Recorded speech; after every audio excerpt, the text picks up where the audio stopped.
Je vivais à l'époque, à la fin des années 90, au début des années 2000, à Los Angeles. Et dans le cadre de la réalisation d'un documentaire que je faisais sur une femme qui prétendait venir d'une autre planète, un projet un peu loufoque autour de l'imaginaire collectif américain, j'étais amené à découvrir que sur la plage de Guadalupe, au nord de Los Angeles, à une centaine de kilomètres de Los Angeles, paraît-il, se trouvait enfoui sous des dunes de sable, le décor en ruine, oublié, abandonné, perdu, le décor de la cité de Ramsès II, des 10 commandements, la première version de Cecil B2000 de 1923, qu'il avait tourné au bord de la mer. Et le film est en muet, bien sûr, et il avait transformé ces dunes de sable très impressionnantes en véritable désert du Sinaï.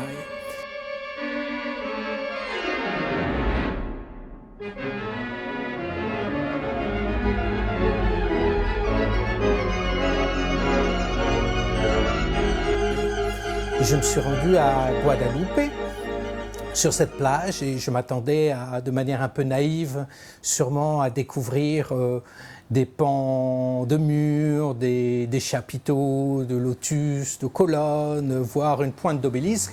Mais en fait, rien de tout cela. Il ne demeurait rien du tout. Il n'y avait pas eu encore d'excavation, de recherche archéologique qui avait fait surgir de terre des sphinx et autres artefacts en carton-pâte. Il s'agit d'une archéologie de décors de films en carton-pâte, donc il n'y avait rien. Et j'étais confronté à justement la non-existence, l'absence de ce décor qu'on savait être présent, mais toujours enfoui. Et pour moi, il y avait le fantasme d'une archéologie cinématographique qui prenait forme dans cette absence.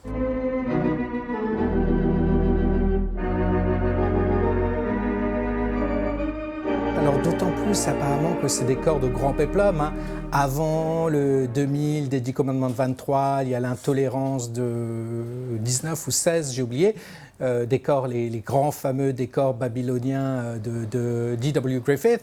Kenneth Anger, dans son très beau livre Hollywood Babylone, ouvre son ouvrage avec la description de ces décors en décrépitude, parce qu'à l'époque, contrairement à aujourd'hui, par manque de budget ou de soucis écologiques, on ne réimpactait pas les décors, on les laissait entre guillemets sur place, à la merci des éléments, de la pluie, du soleil, des températures extrêmement élevées. Et tout ce carton-pâte fondait comme une grande motte de beurre fictionnelle et pouvait rester comme ça même plusieurs années. C'était le cas du décor d'intolérance, comme une usine abandonnée en plein milieu de la ville qui est restée comme ça jusqu'au moment où on a dû la détruire par peur des incendies. Et donc oui, il y a toute une nouvelle historiographie aujourd'hui à creuser autour de ces décors de cinéma perdu d'une échelle monumentale. On parle des décors qui font des centaines de mètres de long, sur des dizaines de mètres de hauteur. Pensez à Cecil B2000 avec des pyramides, des allées d'une centaine de mètres avec une cinquantaine de sphinx. C'était vraiment magistral. Et oui, le cinéma se bâtit sur cette forme d'oubli. À la fois les œuvres qui disparaissent, mais également les artefacts même que l'on voit à l'écran, qui semblent n'avoir qu'une réalité spectrale d'image, mais qui existent vraiment. Alors, est-ce qu'on pourrait imaginer une sorte de bibliothèque à la Borges où serait stockée l'intégralité de ces grands décors? Je ne sais pas.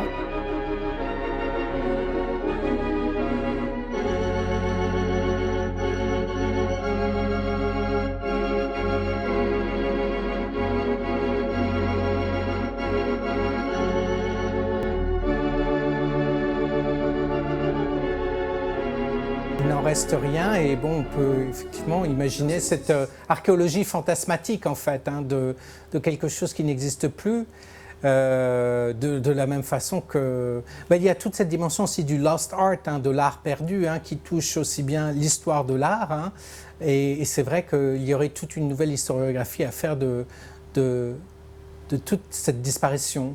Et à contrario, c'est parfois la réalité même des décors, hein. Par exemple Monument Valley, la réalité territoriale du paysage qui elle-même se transforme en décor de cinéma. Et donc il y a comme une déréalisation de ces paysages par le cinéma. Le livre tourne beaucoup aussi d'une investigation dans un Los Angeles du film noir et dans ces disparitions de ces lieux à la fois des salles de cinéma qui ont été abandonnées, fermées, des salles de cinéma qui deviennent des églises, où le prêtre officie sur scène devant l'écran blanc de projection.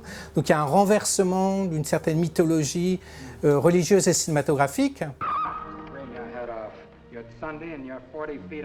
Attention, mais il y avait une politique un peu de table rase aussi. Par exemple, quand j'étais à la recherche de la gare, l'ancienne gare centrale de Los Angeles, d'où partent les trains pour aller à Guadeloupe, et donc avec un millier de figurants, je me rends compte que cette gare non seulement n'existe plus aujourd'hui, mais toute trace de la gare a entièrement disparu, comme si cette gare en fait n'avait presque jamais existé. Et se pose la question, quelque chose qui n'existe plus mais dont on a éradiqué toutes les traces, est-ce que c'est quelque chose qui n'existe plus ou c'est quelque chose qui n'a jamais existé aussi? Et le livre travaille un peu cet interstice entre ces deux formes de disparition.